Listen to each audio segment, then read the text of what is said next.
नमस्कार दोस्तों, स्वागत है आपका जैन इन्वेस्टर्स यूट्यूब चैनल में। आज हम एक ऐसी कंपनी का स्टॉक देखने वाले हैं जिसका स्टॉक बीते एक साल में 129% के रिटर्न के साथ मल्टीबैगर स्टॉक के रूप में सामने आया है। एक साल पहले इस कंपनी का शेयर 1963 रुपए का था, जो अब 4,485 रुपए का हो चुका है। कोरोना के बाद का परफॉर्मेंस अगर देखें दोस्तों, तो पिछले 2 साल में इस कंपनी के शेयर ने 860% से ज्यादा की बढ़ोतरी देखने को मिली है। मतलब इस शेयर ने अपने निवेशकों की जो इन्वेस्टमेंट है उसको लगभग 10 गुना कर दिया है पिछले 2 साल में कोरोना के बाद। हालांकि उसका 52 वीक का अगर हाई टॉप लेवल देखें तो वो 4,990 रुपए है और अपने टॉप लेवल से ये अब भी 13% नीचे ट्रेड कर रहा है। तो चलिए देखते हैं परसिस्टेंट सिस्टम्स लिमिटेड कंपनी के स्टॉक के बारे में। आज हम देखेंगे कंपनी के बिजनेस के बारे में, कंपनी के पास्ट परफॉर्मेंस के बारे में, फाइनेंशियल्स, कंपनी के स्ट्रॉन्ग पॉइंट्स, उसके वीकनेस के बारे में, कंपनी का फ्यूचर प्लान क्या है उसके बारे में हम जानने की कोशिश करेंगे और साथ ही जानेंगे कि कंपनी के शेयर जो है वो कितना उछल सकता है, कहां तक जा सकता है। तो आइए शुरू करते हैं आज का वीडियो। सबसे पहले कंपनी के बिजनेस पर एक नजर डाल लेते हैं। परसिस्टेंट सिस्टम अपने क्लाइंट कंपनियां जो है उनको अपना बिजनेस लागू करने और उसे अत्याधुनिक बनाने में मदद करने के लिए सॉफ्टवेयर इंजीनियरिंग और स्ट्रेटजी सर्विसेज प्रदान करता है। इसका सेल्स फोर्स और AWS जैसी प्रोवाइडर्स जो कंपनियां हैं उनके साथ काफी लंबा पार्टनरशिप भी है दोस्तों। अब देखते हैं कंपनी के की पॉइंट्स के बारे में। कंपनी का सबसे बड़ा की पॉइंट है दोस्तों इसके फ्लेक्सिबल सॉल्यूशंस। कंपनी के पास अपने खुद के कुछ ऐसे प्लेटफॉर्म्स और फ्रेमवर्क्स जो अवेलेबल है, मौजूद है, जो प्री बिल्ट होने के साथ साथ क्विक इंटीग्रेशंस भी प्रोवाइड करते हैं। साथ ही कंपनी ने अदर कंपनीज के प्लेटफॉर्म्स को इंटीग्रेट करने के लिए कई दूसरी कंपनियों के साथ पार्टनरशिप भी की है दोस्तों। BFSI सेगमेंट के अंडर कंपनी का जो क्लाउड बैंकिंग और इंश्योरेंस सॉल्यूशंस है, इनके जैसे कि लोन्स मैनेजमेंट और क्लेम मैनेजमेंट के सर्विसेज के लिए ये काम आते हैं। हेल्थ केयर सेगमेंट की बात कर ले तो इसके अंडर भी कंपनी ने मोबाइल हेल्थ केयर और डिनायल्स, साथ ही रेवेन्यू मैनेजमेंट जैसे टूल्स डेवलप किए हैं। अदर सेगमेंट्स अगर कंपनी की बात कर ले तो इसके अंडर कंपनी ने सॉफ्टवेयर डेवलपमेंट और इनोवेशन सर्विसेज का काम शुरू कर चुकी है, ये काम करती है दोस्तों। इसके ग्लोबल प्रेजेंस की बात कर ले तो ये कंपनी भारत में है, ऑस्ट्रेलिया में है, कनाडा में है, जर्मनी, जापान आदि सहित 17 देशों में इस कंपनी का प्रेजेंस है, जो इसको एक ग्लोबल कंपनी बनाता है, ग्लोबली प्रेजेंट कंपनी बनाता है। रिवेन्यू स्प्लिट की भी बात कर लेते हैं। सबसे पहले देखेंगे जियोग्राफी के हिसाब से इसका रिवेन्यू ब्रेकअप कैसा है। अगर देखें दोस्तों तो जियोग्राफी के हिसाब से नॉर्थ अमेरिका जो रीजन है कुल रेवेन्यू का 81% योगदान देता है इसके टोटल रेवेन्यू में। भारत से 9% का योगदान आता है और यूरोप से 9% का रेवेन्यू जनरेट होता है परसिस्टेंट सिस्टम्स के लिए। जबकि बाकी जो वर्ल्ड है, शेष वर्ल्ड है, वहां से लगभग 1 से 1.5% का योगदान दिया जाता है इसके टोटल रेवेन्यू में। अब देखते हैं टेक्नोलॉजी सर्विस सेगमेंट के हिसाब से इसका रेवेन्यू ब्रेकअप अगर देख ले तो टोटल रिवेन्यू का 70% जो रिवेन्यू है दोस्तों वो टेक्नोलॉजी सर्विसेज अकेली ये सेगमेंट रिवेन्यू जनरेट करता है। इसके बाद पार्टनरशिप ऑपरेशंस जो है वो 26% रिवेन्यू जनरेट करते हैं और एक्सेलरेट जो प्रोडक्ट्स है इसके वो सेगमेंट जो है वो बाकी का 4% का रिवेन्यू जनरेट करता है। और एक देख लेते हैं डोमेन वाइज इसका रेवेन्यू ब्रेकअप कैसा है। तो कंपनी का जो अधिकांश रेवेन्यू है वो BFSI से आता है जो कि 30% है। इसके बाद health care and life sciences से इसका 19% का रेवेन्यू जनरेट होता है और बाकी जो 52% रेवेन्यू है उसमें टेक्नोलॉजी और इमर्जिंग वर्टिकल की हिस्सेदारी है दोस्तों। अब जल्दी से नजर डाल लेंगे कंपनी के फाइनेंशियल रिजल्ट पर, लेकिन अगर आपको मेरे वीडियोस पसंद आ रहे हैं तो इन्हें लाइक जरूर कर दीजिए और अगर अभी तक आपने मेरा चैनल सब्सक्राइब नहीं किया है तो इसे सब्सक्राइब जरूर कर लीजिए, ताकि ऐसी ही नई जानकारी, नए शेयर्स के बारे में मैं आपके साथ शेयर करूं जो आपकी हेल्प करे आगे की स्ट्रेटेजी डिसाइड करने के लिए और आपके इन्वेस्टमेंट के लिए। तो चलिए मुड़ते हैं वीडियो की ओर और जानते हैं कंपनी के फाइनेंशियल स्ट्रेंथ्स के बारे में। तो चलिए देख लेते हैं परसिस्टेंट सिस्टम लिमिटेड के बारे में। इस कंपनी का जो फ्राइडे को स्टॉक की शेयर प्राइस थी वो लगभग 4,485 रुपए थी। इसमें 1.28% की बढ़ोतरी देखी गई थी दोस्तों। अब मार्केट कैप की बात कर लेते हैं। मार्केट कैपिटलाइजेशन जो है इस कंपनी का 34,276 करोड़ रुपए है। अगर 52 वीक के हाई और लो की बात करें, जैसे कि मैं बताता आ रहा हूं कि 4,988 का लेवल छूकर वापस आई है ये कंपनी, इस कंपनी का शेयर, और इसका 52 वीक लो जो था वो 1,761 रुपए था। स्टॉक का पीई जो है वो 54.6 का है, आरओसी 21.2 और साथ में आरओई 16.1 का है। डिविडेंड यील्ड की बात कर ले तो लगभग 0.45%, 45% इसका डिविडेंड यील्ड है दोस्तों। कंपनी के पिछले एक साल के परफॉर्मेंस पर एक नजर डाल लेते हैं।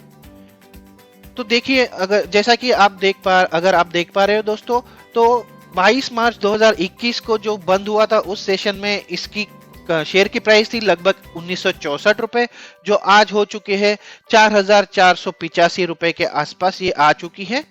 तो इस हिसाब से पिछले एक साल में कंपनी का जो शेयर है उसमें काफी अच्छी बढ़ोतरी देखने को मिली है दोस्तों, और ये लगभग 150% से के करीब बढ़ चुका है। अगर पिछले 3 साल का आंकड़ा देख ले, अगर उसका ग्राफ प्लॉट कर ले, तो देखिए यहाँ पर कहीं तो 20 मार्च के आसपास या फिर उसके बाद 30 अप्रैल के आसपास इस कंपनी के शेयर की प्राइस जो थी वो 474 रुपए के आसपास थी, 468 रुपए के आसपास, जो आज हो चुके हैं 4,484। अगर मोटा मोटा कैलकुलेट कर ले दोस्तों, अगर रफली कैलकुलेट कर ले, तो इस कंपनी के शेयर ने अपने निवेशकों को पैसों को लगभग 10 गुना दिया है।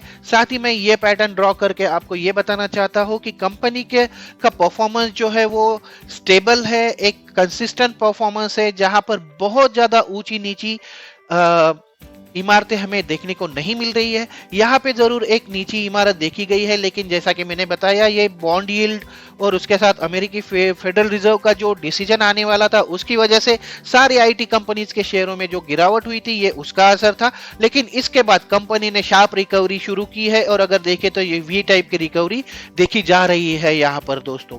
अब जल्दी से नजर डाल लेते हैं कंपनी के पॉजिटिव और निगेटिव पॉइंट्स पर। अगर पॉजिटिव पॉइंट्स की बात कर ले तो कंपनी पर कर्जा बहुत नहीं, कुछ भी नहीं है, ऑलमोस्ट डेट फ्री है, कर्जे फ्री है। उसके बाद कंपनी का जो क्वार्टर है वो अच्छा जाने की उम्मीद जताई जा रही है। कंपनी का डिविडेंड है वो काफी हेल्दी है दोस्तों, 28.54% का डिविडेंड पे आउट करती है ये कंपनी। और इसके सेल्स की ग्रोथ अगर देखें तो पिछले 10 सालों का सेल्स का आंकड़ा इसका जो रहा है लगभग 17.5% की कंटिन्यूअस सेल्स ग्रोथ देखी गई है पिछले 10 सालों में इस कंपनी के। हाँ, एक नेगेटिव पॉइंट जरूर है कि इसका स्टॉक जो है वो 11.08 टाइम्स इसके बुक वैल्यू के ऊपर ट्रेड कर रहा है, लेकिन इसमें इसका ज्यादा असर नहीं होगा दोस्तों। बाकी कंपनी पे कर्जा नहीं है, ये सबसे इंपॉर्टेंट चीज है। आइए अब देख लेते हैं कंपनी के क्वार्टरली रिजल्ट। इसमें हम बात कर लेंगे दिसंबर 2020 की, उसके साथ सितंबर 2021 की और दिसंबर 2021 के आंकड़ों की। अगर देख ले दोस्तों तो दिसंबर 2020 में जहां इस कंपनी का प्रॉफिट 121 करोड़ रुपए था, जो सितंबर में बढ़कर 162 करोड़ रुपए हो गया, और दिसंबर 2021 का आंकड़ा 176 करोड़ का है इनका टोटल प्रॉफिट। तो ईयर ऑन ईयर के बेसिस पे लगभग 50% का इसमें इजाफा हुआ है, बढ़ोतरी देखने को मिली है। अगर सेल्स की भी बात कर ले दोस्तों तो पिछले कंटिन्यूअस मतलब लगातार इनका जो सेल्स है वो बढ़ता जा रहा है, बढ़ता जा रहा है, बढ़ता जा रहा है। मार्च 2019 में जहां 832 करोड़ रुपए इनका सेल था, वो आज दिसंबर 2021 में 1492 करोड़ रुपए का इनका सेल हो चुका है। अब नजर डाल लेते हैं प्रॉफिट एंड लॉस स्टेटमेंट पर कंपनी के। अगर ईयरली बात कर ले दोस्तों तो पिछले कुछ सालों से कंपनी ने काफी अच्छा परफॉर्मेंस किया है।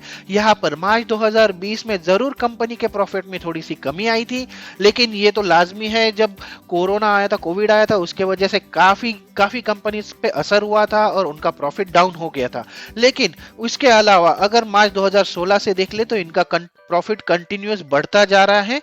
मार्च 2021 में जहां इनका प्रॉफिट 451 रुपए था, तो इस साल ये लगभग बढ़कर 627 करोड़ रुपए हो चुका है, और शानदार आंकड़ा दिख रहा है। इसके साथ ही इस कंपनी के जो नंबर्स है उन वो परसेंटेज वाइज देख लेते हैं दोस्तों। पिछले एक साल का अगर आंकड़ा देख ले कंपाउंडेड सेल्स ग्रोथ का, तो ये 30% का है, काफी अच्छा उछाल है। उसके साथ ही कंपाउंडेड प्रॉफिट ग्रोथ की बात कर ले तो पिछले एक साल में 58% का उछाल देखने को मिला है। पिछले 10 साल, 5 साल, 3 साल के आंकड़े इसके एवरेज है, ज्यादा कुछ है नहीं, इसलिए मैं उस पर फोकस नहीं कर रहा हूं, लेकिन एक साल में कंपनी ने काफी अच्छा परफॉर्मेंस दिखाया है। सबसे महत्वपूर्ण आंकड़ा है दोस्तों कंपनी के स्टॉक प्राइस सीएजीआर का, जिसकी वजह से हमारा प्रॉफिट या फिर हमारा जो रिटर्न है वो डिसाइड होता है। तो 10 साल के लिए कंपनी का 39% का सीएजीआर है, स्टॉक प्राइस सीएजीआर। उसके बाद 5 साल के लिए 48%, 3 साल के लिए 91% और 1 साल के लिए 131% का स्टॉक प्राइस सीएजीआर दिखाया है इस कंपनी ने दोस्तों। रिटर्न ऑन इक्विटी की बात कर लेते हैं तो 15, 16, 17% रिटर्न ऑन इक्विटी है, इसका एक एवरेज है। तो काफी शानदार परफॉर्मेंस दिखाया है कंपनी ने। साथ ही एक नजर डाल लेते हैं कंपनी के जो शेयर होल्डिंग पैटर्न है, उसमें हम देख लेंगे कि एफआईआई या फिर फॉरेन इन्वेस्टर्स का इसमें कितना स्टेक है और डोमेस्टिक इन्वेस्टर्स का क्या स्टेक है। अगर देखें तो यहाँ से सितंबर 2020 से इसमें लगातार बढ़ोतरी देखने को मिल रही है फॉरेन इन्वेस्टर्स के स्टेक में, जहां सितंबर 2020 में 18.74% का स्टेक था, वही अब 19.92% का हो गया है। अगर यहाँ पर देखें तो डोमेस्टिक के इसमें जरूर थोड़ी सी कमी देखने को मिली है, क्योंकि सितंबर 2020 में जहां 28.87% डोमेस्टिक इन्वेस्टर्स का इसमें स्टेक था, हिस्सा था, वो अब 26.88% रह चुका है, 2% कम हो चुका है दोस्तों। तो ये थे कंपनी के फाइनेंशियल स्ट्रेंथ के आंकड़े। अब नजर डालेंगे दोस्तों कंपनी के फ्यूचर प्लान्स पर। तो कंपनी के फ्यूचर एक्सपेंशन प्लान्स अगर देखें तो कंपनी अपने कस्टमर बेस को बढ़ा रही है और अब इसका सबसे बड़ा कस्टमर जो है वो रेवेन्यू का सिर्फ 18.5% रेवेन्यू जनरेट करता है, जबकि पिछले वित्त वर्ष में यह 24% रेवेन्यू जनरेट करता था। इसके टॉप 10 कस्टमर जो है उनका रेवेन्यू में अब 47%, 47% हिस्सा बचा है, जबकि 2 साल पहले यही आंकड़ा जो था वो 52% था, 52% था। इस कंपनी के पास सालाना 1000 से ज्यादा एक्टिव क्लाइंट्स का तगड़ा क्लाइंट बेस अवेलेबल है दोस्तों। अब कंपनी के की पार्टनर्स की बात कर ले तो company AWS, IBM, Salesforce, Red Hat, Microsoft, APN, Google, Snowflake, वर्काटो ऐसी बहुत सी बड़ी बड़ी आईटी कंपनियों के साथ, दिग्गज आईटी कंपनियों के साथ ये कंपनी की पार्टनरशिप है, इसकी साझेदारी है दोस्तों। अगर एक्विजिशन की बात कर ले, क्योंकि फ्यूचर एक्सपेंशन प्लान में इनका एक्विजिशन ये प्रमुख हथियार है। कंपनी के प्रमुख अधिग्रहणों या एक्विजिशन में अगर बात कर ले तो पिछले 10 सालों में इसने यूएस मतलब America, UK, France, Switzerland, Germany और भारत जैसे देशों में लगभग 14 से ज्यादा संस्थाओं का या ऑर्गेनाइजेशंस का एक्विजिशन किया है। ये अपने आप में बड़ी बात है दोस्तों, 14 कंपनीज को इस कंपनी ने टेक ओवर किया है, एक्वायर किया है। अब जान लेते हैं कंपनी के शेयर की टारगेट प्राइस के बारे में दोस्तों। कंपनी का पास्ट परफॉर्मेंस काफी शानदार रहा है। स्पेसिफिक पीरियड की बात कर ले तो मार्केट तो कोरोना के बाद कंपनी का परफॉर्मेंस में जबरदस्त उछाल देखने को मिला है। दिसंबर 2020 के मुकाबले दिसंबर 2021 का जो प्रॉफिट है उसमें लगभग 50% की बढ़ोतरी हुई है और ये एक पॉजिटिव इंडिकेशन है कंपनी के ग्रोथ के बारे में। कंपनी अपने वीक पॉइंट्स पर काम कर रही है, जिसके तहत क्लाइंट कंसंट्रेशन को कम किया जा रहा है। क्लाइंट बेस जितना स्प्रेड आउट होगा उतना ही रिस्क फैक्टर कम होगा दोस्तों। साथ ही कंपनी एक एग्रेसिव प्लान लेकर आगे बढ़ रही है, जिसके तहत कंपनी लगातार ऐसी कंपनीज को एक्वायर कर रही है जो या तो ऐसे सेगमेंट में है जहां इस कंपनी का प्रेजेंस नहीं है, या फिर ऐसे मार्केट में है जहां इस कंपनी के बिजनेस को बढ़ाने की तैयारी चल रही है, इस कंपनी के बिजनेस को बढ़ाया जाना है। इसके अलावा कोविड रिस्ट्रिक्शंस के बाद सारी भारतीय आईटी कंपनीज का जो मुनाफा है वो लगातार बढ़ रहा है दोस्तों। वर्क फ्रॉम होम पॉलिसीज से कंपनीज के एक्सपेंसेस में बहुत ज्यादा कमी देखी जा रही है और प्रॉफिट बढ़ रहा है। हालांकि अमेरिकन बॉन्ड यील्ड की अनिश्चितताओं और अमेरिकी फेडरल रिजर्व के इंटरेस्ट रेट बढ़ाने की न्यूज का इस शेयर पर बुरा असर देखने को मिला है और ये शेयर अपने 52 वीक हाई लेवल से जो कि 4990 के आसपास था, उससे लगभग 12 से 13% नीचे आ चुका है। पर अब जब ये दोनों फैक्टर्स एड्रेस हो गए हैं, इनकी न्यूज है वो थोड़ी शांति हो गई है, साइलेंस हो गया है, तो इस शेयर में तेजी फिर से देखने को मिल सकती है, ऐसी उम्मीद है। हमारा मानना है कि ये सारे फैक्टर्स जो है वो आगे कंपनी के शेयर के भाव में बढ़ोतरी करने के लिए या फिर उसके लिए मुख्य ट्रिगर का काम करेंगे। तो ओवरऑल दमदार outlook, strong performance, aggressive future plans, overall environment advantage और बीते 2 साल में इतने शानदार रिटर्न के बाद इस कंपनी के शेयर पर बुलिश सेंटिमेंट अभी भी जारी रहने की उम्मीद जताई जा रही है। अगले कुछ महीनों में ये शेयर अपना ऑल टाइम हाई लेवल को छू सकता है और 5,500 से 5,750 तक की छलांग लगा सकता है, ऐसी उम्मीद है। तो दोस्तों आज हमने देखा कंपनी के बिजनेस के बारे में, कंपनी के पास्ट परफॉर्मेंस के बारे में, उसके फाइनेंशियल्स के आंकड़े देख लिए, कंपनी के स्ट्रॉन्ग पॉइंट्स देख लिए, वीकनेस देख लिए, कंपनी के फ्यूचर प्लान्स भी देख लिए और साथ ही देखिए कि कंपनी का जो शेयर है वो कहां तक जा सकता है, कहां की कितनी छलांग लगा सकता है। अगर आपके मन में इस स्टॉक को लेकर कोई सवाल है तो आप कमेंट बॉक्स में बताइए, मैं जरूर आपके सवालों के जवाब देने की कोशिश करूंगा दोस्तों। आशा करता हूं मेरा यह वीडियो आपको पसंद आएगा, आपके काम आएगा और आपकी हेल्प करेगा आगे की स्ट्रेटेजी डिसाइड करने के लिए। तो आज के वीडियो में बस इतना ही, मिलते हैं अगले वीडियो में एक नए शेयर के साथ, एक नई जानकारी के साथ। तब तक के लिए नमस्कार दोस्तों।